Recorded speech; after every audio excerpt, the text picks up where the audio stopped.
James Twin for the untouchable true school sports. Let's go, baby. Bow! Be careful what you wish for because it can become a reality. Yeah.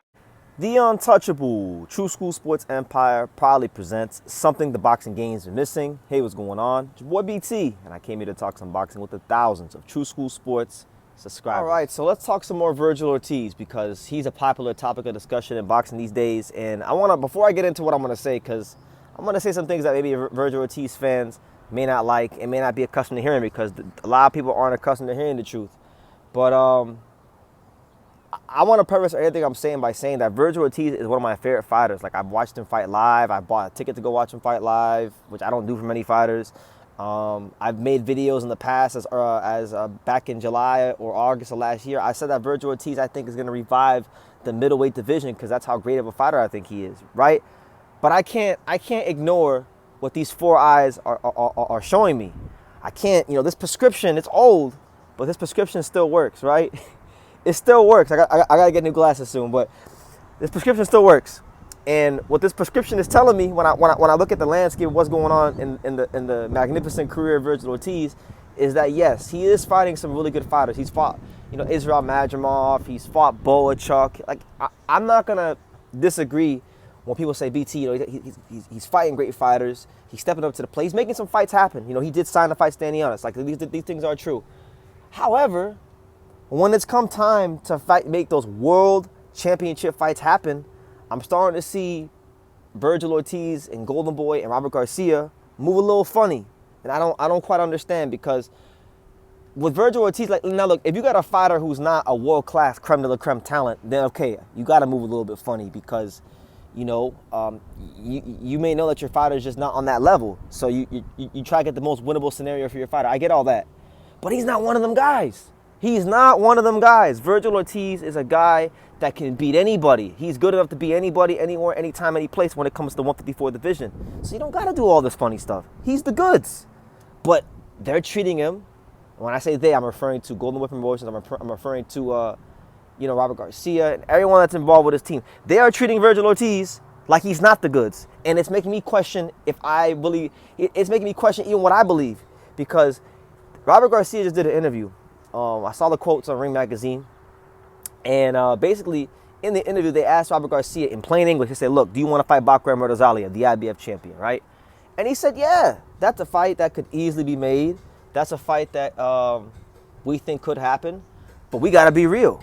Vergil has health problems, and they had the IBF rehydration clause, and we're not going to risk it to fight Bakhram. So I'm like, okay, you didn't want to risk it to fight Xander because y'all were trying to strong-arm Xander into negotiation. So you didn't want to really risk it against him.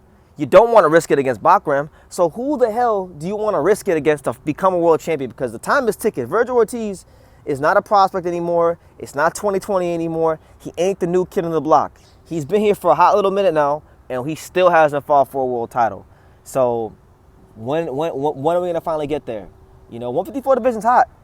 The 154 division got some killers, some really top fighters. So if you don't fight him, you got to fight Fundora. If you don't fight him, you got to fight Xander. If you don't fight him, you got to fight Abbas Barrow. And if you don't want to fight none of the champions, you still got to fight guys like Jerron Ennis. So you're not going to maneuver your way in this division. It's a division that has a lot of high-level fighters that can knock your freaking lights out and beat the brakes off if you're not careful. So it's really disappointing because if there was a fighter, and I'm gonna repeat what I've said on some of my lives and maybe even in some of my older videos, if there was a fighter in this weight class that Robert Garcia should be confident in fighting, it should be Bakhram. Why? Why BT? Why should Robert Garcia be confident in Vergil Ortiz fighting Bakhram? Well, number one, like I said earlier, and I'll say it again, Vergil Ortiz is the goods. He can fight his ass off. He's great. He's awesome. But, and also the other point is Vergil Ortiz, or not Vergil, Robert Garcia, I should say. Robert Garcia, he trained Bakhram Murtazaliev when Bakhram Murtazaliev first arrived to the States. The videos are on Ellie Sightback's channel. He trained him. He was in the gym with him. So he knows Bakhram as a fighter. He knows how strong he is. He knows what he brings to the table. And I feel like from a mental standpoint and from a tactical standpoint, that should give him the edge as a trainer to say, you know what? Vergil can beat him this way, and this way because he knows him. He was in the gym with him. It's different. It's different when you're with the fighter every day. You see how their mannerisms are. You see the mental makeup. You see how they approach things. You see how they just go about their business on a day-to-day basis. And he has all this information on Bakhram, and he has Vergil Ortiz, and he's still not confident to take the fight because he wants to. Nah, man. I'm tired of it, man. I'm tired of these fighters. I'm tired of these fighters using the IBF rehydration clause as an excuse. Now, okay, of course, it's his fighter. Vergil Ortiz has had some health problems. You don't gotta prove anything to me. I'm just a guy with a YouTube channel, right? I'm a nobody in this at the end of the day, right? I'm just a guy who loves boxing. But it's like okay, if because this is my new line of thinking these days because I'm hearing a lot of fighters these days hide behind and duck behind the IBF rehydration clause. Richardson Hitchens did it when it came time to fight Super Matias, and I hear it over and over and over again. And I don't want to hear it. I really don't want to hear it from these fighters. If you can't make the IBF rehydration clause, if it's that much of a concern, then that would beg to ask the question of why are you in that weight class? If you can't make the IBF 10-pound rehydration clause, why are you in that weight class? Why? Okay, so Vergil Ortiz can't make it at 54. Okay, then go to 60. You need to go to middleweight because what that tells me is your body already can't make 54 or it's having a hard time making 54. So I don't want to hear no excuses. And if you lose a fight, I don't want to hear Vergil Ortiz say I was depleted, I had a bad camp. No. Go to middleweight. Just go to middleweight. It's right. It's an easier division to win a title. You'll be more rehydrated, and and on top of that, it is still one of boxing's original 8 weight classes. It is a glamour division, and it needs a guy like Vergil Ortiz. So I would welcome him going to middleweight because the way I see it, the way they're moving, they're not gonna fight anybody worth a damn. Like, and I'm sorry, people are trying to make Eric Schluben out to be like he's this and he's that. Eric Schluben is overrated. I hate to be the bearer of bad news.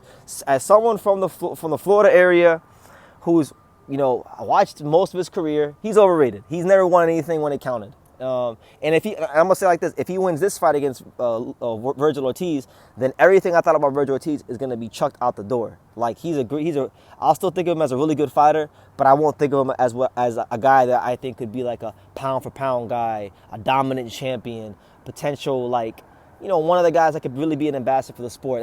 That's how I see him right now. I really look at Vergil Ortiz in a high regard. But as time is going on, and I'm seeing how they move when it comes to these championship fights, I'm starting to question a lot of what I believe. And if he loses to Lubin, oh my God, if he loses to Lubin, then I'm really not gonna. I'm really gonna question everything I thought because Lubin is good. I'm not saying Lubin is not good. Lubin is good. Lubin's a legitimately bona fide top contender. Because if you're not the best of the best at 154, you don't beat Eric Lubin. That's just the truth.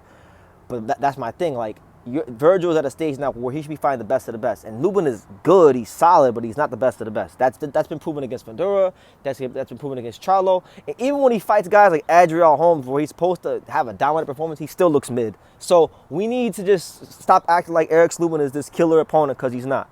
Vergil should beat him, and he should stop him in about nine rounds or less. That's how this fight should go. And if it goes longer than 9 rounds, I'm criticizing Vergil, I'm going to have to, because first the Xander thing, you try to strong arm Xander, who's a champion, into a fight. Don't even try to really negotiate a fight. Then they ask you about Bakhram. You got your manager, or trainer, I should say, Robert Garcia, saying that, we got to be real. We are being real. We're being real. Vergil Ortiz is a top contender. We look at him as a top creme de la creme fighter.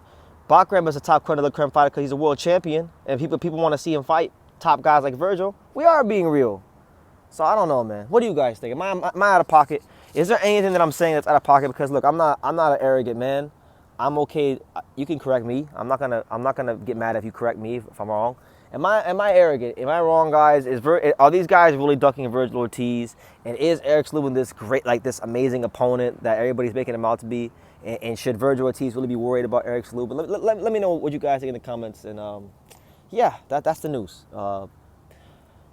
Robert Garcia doesn't sound enthused about a Bakhram fight because of an IBF 10-pound rehydration clause. So, okay, go to middleweight. Go to middleweight already. Don't even waste our time. Just go to middleweight. Go fight Johnny Beck. Go fight, them guys up there, But anyway, leave your comments down below. Make sure you guys take the time to subscribe. And like I say in every single one of these videos, you can love me or you can hate me. But I'm just a kid from Daniel. So until next time, take care, guys. Thank you for watching another video on the untouchable True School Sports Empire. For more great boxing content just like this, make sure you guys stay tuned and subscribe. You won't be disappointed.